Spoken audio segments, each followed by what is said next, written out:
Oi, eu sou a Verônica, eu sou quadrinista desde 2015, mais ou menos. Estava fazendo meu primeiro quadrinho, agora ele foi publicado pela SESI. É o Ânsia Eterna, dá pra ver, beleza. E além desse quadrinho, a única coisa que eu fiz foi uma zine, que eu fiz junto com a Cíntia Sati Fuji. É a zine estésica, saiu foi na Desgráfica. O Ânsia Eterna é um quadrinho baseado nos contos da Júlia Lopes de Almeida, que é uma escritora carioca da virada do século XIX para o XX. Então eu peguei os contos dela e dei uma viajada, assim. A gente não pode nem chamar de adaptação, eu acho, sabe? Porque eu viajei, entendeu? Tipo assim, eu usei umas metáforas, assim, para umas coisas que não tem no livro. Tipo, no livro ela fala assim, o meu livro ideal é como um diamante, que não sei o quê. E aí, em vez de eu fazer isso, escrever isso, eu desenhei um diamante. Então não tem a imagem de um diamante no livro, né? Assim, no conto original. Mas aí eu dei essas viajadas. Então, eu fui lá no site do domínio público. Não sei o que eu fui fazer lá. Não, mentira, eu sei. Mas, mas sabe, eu estava indo fazer outra coisa, ver assim, as obras literárias que tinham lá no domínio público. E aí eu me dei conta de que tinha muita pouca escritora. Era muito difícil achar uma romancista ou, enfim, alguma mulher que escrevesse contos, essas coisas que a Júlia escrevia.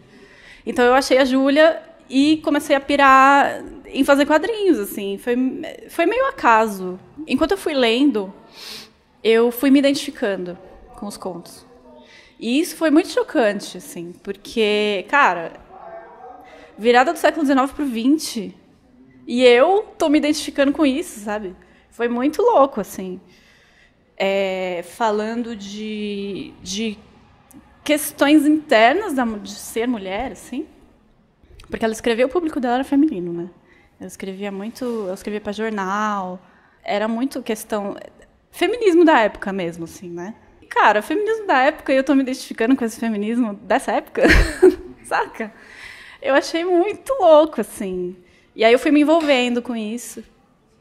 E aí depois, mais pra frente, sim, esses dias, recentemente, eu cheguei à conclusão de que, cara, mais de um século não é muito tempo, saca? Que as coisas evoluem muito devagar e que às vezes a gente tem muita pressa e a gente acha que, sei lá, a gente tem um parâmetro da nossa vida, assim, né?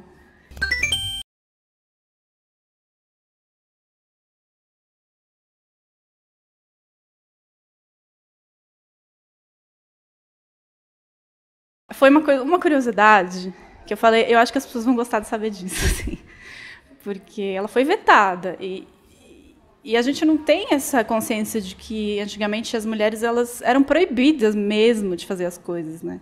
E é muito pouco tempo atrás, assim. Essa coisa de não poder votar, sabe, de não poder escrever. E ela era, uma das pouquíssimas que podia, porque ela era rica, né? Ela era de uma elite, assim, carioca. Ela, sei lá, morou nas margens do Sena, sabe? Ela era rica e, assim, e a família dela apoiava. Isso é muito importante, né?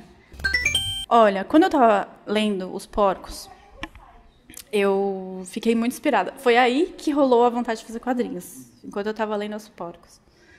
E foi meio espontâneo, assim, apareceu na minha cabeça a vontade. E aí, depois eu falei, seria legal fazer adaptação de contos. Eu li todos, eu escolhi os que eu mais gostei. E depois eu li umas pesquisas que fizeram sobre a Júlia, sabe? Pra eu ter um pouco de noção do que eu tava fazendo também. O primeiro, o Ânsia Eterna, ele é leve em comparação aos outros. Os outros dois são muito pesados. O primeiro, então, fala sobre idealização, né? Assim, se você for pegar a temática principal, é um cara que é um escritor e ele quer fazer um livro ideal. E aí ele tem essas aflições, né? Essas ânsias de querer fazer o livro ideal, o livro perfeito, sendo que ele não é perfeito.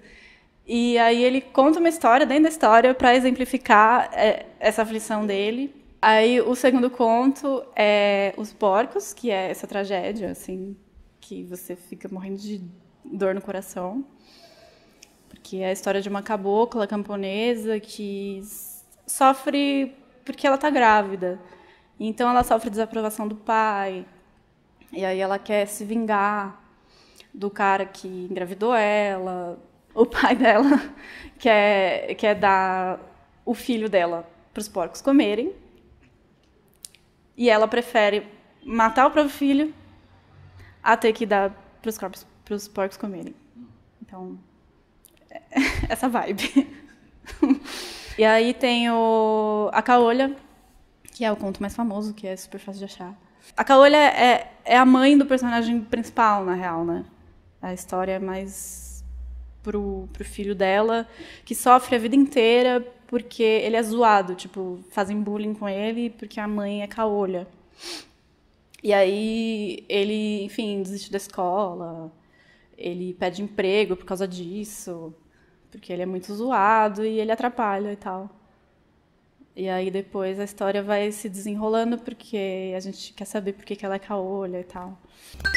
Eu acho curioso que depois, pensando muito sobre esses assuntos, essas questões sociais, assim, as mulheres que sofrem são a cabocla e a negra, né? E a mulher branca, ela não sofre, assim. Ela é a mulher ideal. Então, né, que é a metáfora lá para o livro ideal. Tipo, metáfora não, a comparação, né? E então isso me fez pensar, assim, né, nessa representação, porque qual que é a questão da mulher branca? É ser idealizada, tipo, a mulher branca não é isso que vocês estão pensando, vocês homens. Mas o que ela, mulher branca, estava pensando das outras, sabe? As outras são sempre sofridas, né? E isso era uma visão abolicionista, assim, porque ela era abolicionista, a Júlia Lopes de Almeida. E de uma elite. Então, ela tinha essa visão de, ai, que dó de vocês, sabe? Até quando você lê o livro A Falência, A Falência, tem uma personagem que é uma menina negra, e aí tem uma descrição, tem uma passagem, eu coloquei isso no pós-fácil, inclusive, que ela olha pra menina e fica com dó. Ela fala, nossa, que pena que ela é tão feia, porque ela é negra, e por que Deus fez ela negra e feia e suja, sabe? É uma coisa muito pesada, assim. E ela tinha essa visão. E assim, a gente não pode ser anacrônico também, né? Porque não existia feminismo negro. Não tinha como ser muito diferente disso. Mas, enfim... E, por outro lado, ela tinha essa intenção de falar também sobre as outras mulheres que não fossem as mulheres brancas, né?